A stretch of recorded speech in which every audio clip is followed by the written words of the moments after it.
kami dari sisi dari orang yang terjun di masyarakat itu sudah sering memberikan ini adanya pilkada bulan Desember serentak itu kami sudah sosialisasi. Jadi bagaimana kita tidak berpihak, tapi yang kita dukung adalah apa program-program yang akan diangkat. Jadi bukan berpihak kepada salah satu karena ini saudara saya. Namun ya faktanya ya kalah ya, kalah. Mungkin organisasi besar ada Nahdlatul Ulama, ada Muhammadiyah yang terus melakukan hal yang seperti itu. Tapi nampaknya ya dalam satu jam aja tuh sudah kalah. Artinya yang kami lakukan berbulan-bulan itu ya habislah itu. Nah untuk itulah Pak Ulul barangkali ya dari mana kita harus melakukan ya sedikitlah perubahan ya. Ini yang kami khawatir ke depan nanti ya anak-anak cucu kami yang menjadi tamu di negeri sendiri itu salah satunya yang kami khawatirkan seperti itu. Oke. Ya, itu. Oke, jadi saya bisa tangkap begini. Memang kuliah kita ini kan belum tuntas semuanya. Pertanyaan Ibu itu lebih cerdas dibandingkan penjelasan saya. Jadi begini, nanti pada akhirnya ada pertanyaan, bagaimana kiat membangun public management yang bagus tadi itu. Jadi mengaitkan antara rencana public management yang dibuat dengan tujuan akhirnya good governance. Seperti itu. Segera contoh misalnya agak menyimpang dari contoh Ibu. Nanti saya kembali ke contohnya Ibu. Bidang pendidikan misalnya, bagaimana melayani pendidikan, ya. Lalu dilihat bagaimana tujuan akhir pendidikan yang ternyata harus good governance bidang pendidikan. Mestinya kalau pendidikan itu ada jurusan ekonomi, teknik dan seterusnya. Mestinya pemerintah juga menyediakan di good governance-nya itu adalah menampung lulusan itu, ya kan? Nah sekarang yang terjadi kan enggak. Wes silakan sekolah macam-macam, oke. Lalu kemudian Pak kerja apa Pak? Silakan urusan apa saja silakan masuk macam-macam lah. Ini kan hanya untuk apa namanya itu menampung ya, tidak membangun good governance. Tidak memberikan penghargaan kepada orang yang bekerja, yang membidangi, yang mempelajari bidang tertentu, diapresiasi dalam bidang tertentu itu enggak, ya kan? Maka banyak orang-orang yang banyak teman-teman yang kuliah di Institut Pertanian Bogor, IPB, yang alurnya petani, itu menjadi pegawai bank, ya. Itu kan ironis banget gitu ya. Artinya sia-sia itu melayani mahasiswa apa pertanian ya, yang maksudnya ditargetkan supaya menjadi petani unggul, petani hebat ya di good governance-nya itu, tapi justru kosong, tidak ada itu di bidang pertanian, tenaga ahli di bidang kita itu. Lagi percuma itu kita punya institut pertanian tapi kemudian beras kita impor dari Taiwan, ya dari Vietnam, dari kan lucu-lucu gitu ya. Poinnya adalah harus dikaitkan antara rencana public management dengan rencana tujuan akhirnya apa. Kira gitu. Kalau yang ormas jelas tuh, misalnya Kemenak itu tahu, ini NU, ini Muhammadiyah tahu bahwa akan jalan, tapi mereka jalan seiring, tapi mereka nggak ketemu ini NU Muhammadiyah, kira gitu. Tidak akan di ujungnya diterjang gitu. Mau tidak mau harus seperti ini, keputusan pemerintah seperti ini, nggak bisa begitu. Pemerintah memberikan guidance begini. Misalnya minggu yang lalu sudah saya jelaskan, untuk menentukan awal Ramadan atau apa namanya itu Idul Fitri, nah, kita tempuh dengan, nah itu kan, good governance-nya itu adalah ditempuh dengan sidang isbat. Siapa yang diundang? Termasuk NU, termasuk Muhammadiyah, semua di situ.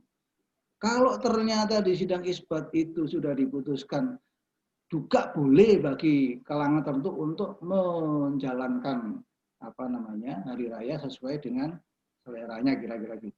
Itu good governance di situ ketemu bagus, ya. Tapi ada forumnya.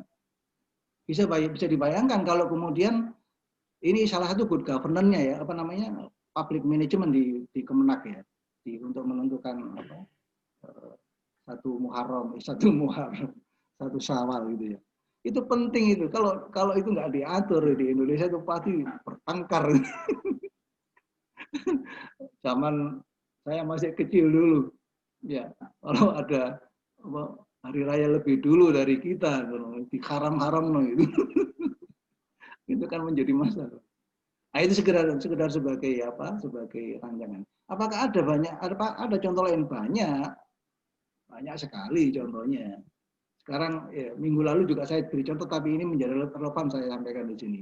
Sekarang pemerintah dalam rangka menghadapi COVID membantu masyarakat bagi pekerja-pekerja yang gajinya kurang 5 juta diberi santunan, ya kan? 1 juta berapa itu? 1.200 atau berapa itu ya? Syaratnya, nah ini menjadi masalah. Harus mengikuti apa BPJS Ketenagakerjaan. Pertanyaannya, kapan Undang-Undang Ketenagakerjaan itu bisa lebih penting ketimbang Undang-Undang Kewarganegaraan? Jadi orang menjadi tidak diakui sebagai warga negara untuk mendapatkan apa tunjangan itu kalau tidak menjadi anggota BPJS. Itu salah betul itu. Itu membuat kredit itu. Nah ini termasuk di kampus-kampus itu. Ada banyak dosen karyawan yang tidak apa gajinya tidak sampai 5 juta. Nah, itu harus menjadi anggota dari BPJS Ketenagakerjaan. Padahal sudah menjadi anggota BPJS di bidang kesehatan. Nah, selalu saya katakan bahwa tidak dikaitkan antara public manajemennya dengan tujuan good government. Kalau targetnya hanya sekedar mengatur saja, ya pasti ada punishment dan itu tadi itu. Ya. Pertanyaannya kan begini, saya ini warga negara Indonesia kok, hidup di Indonesia kok. Saya juga karyawan sama seperti dia. Saya juga nggak ngerti gimana caranya kok tiba-tiba saya nggak didaftarkan oleh perusahaan saya ke BPJS Tenaga Kerja. Yang saya tahu saya harus punya hak yang sama dengan seperti itu kan kira-kira. Jadi ada sesuatu yang apa ya. Saya ingin memberi contoh banyak sekali tapi saya khawatir kita ternyata perlu lagi pertemuan lagi karena materinya banyak. Masih ada yang lain? Ada Pak, saya Pak. Oke, silakan. Saya sangat suka kuliah ini Pak. Ini siapa ini? Oh, Pak Khairul Amin. Ya, ya. Oke, silakan. Saya sangat suka sekali kuliah ini. Benar apa yang disampaikan Pak Gundul bahwa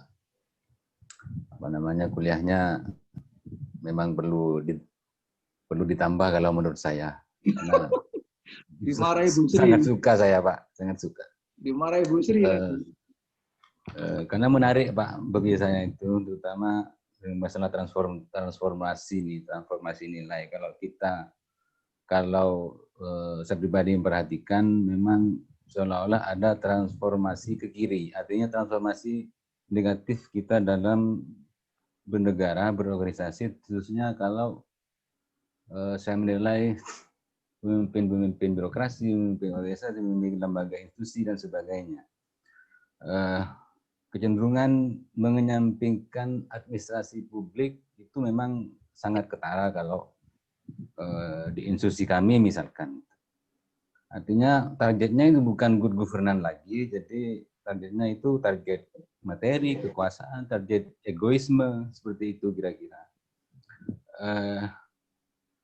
Jadi mungkin saya setuju dengan pendapat Pak Undul di awal kuliah tadi bahwa lulusan S2 manajemen publik jangan sampai ketika lulus S2 manajemen publik tidak menghasilkan good governance seperti itu. Artinya sama-sama aja. Juga berkorelasi dengan apa yang disampaikan Pak Yudi Setiadi tadi, ketika eselon 2 itu di kementerian terima semua, tapi ketika di eselon 1 dia udah nggak bermanfaat lagi secara good governance kan seperti itu tadi disampaikan.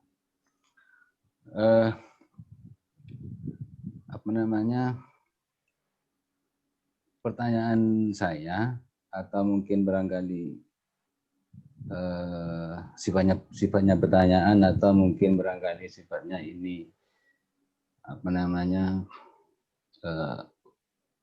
ungkapan keluh kesah dari saya khususnya, mungkin dari beberapa teman yang ada di sini yang jadi bawahan misalkan seperti itu.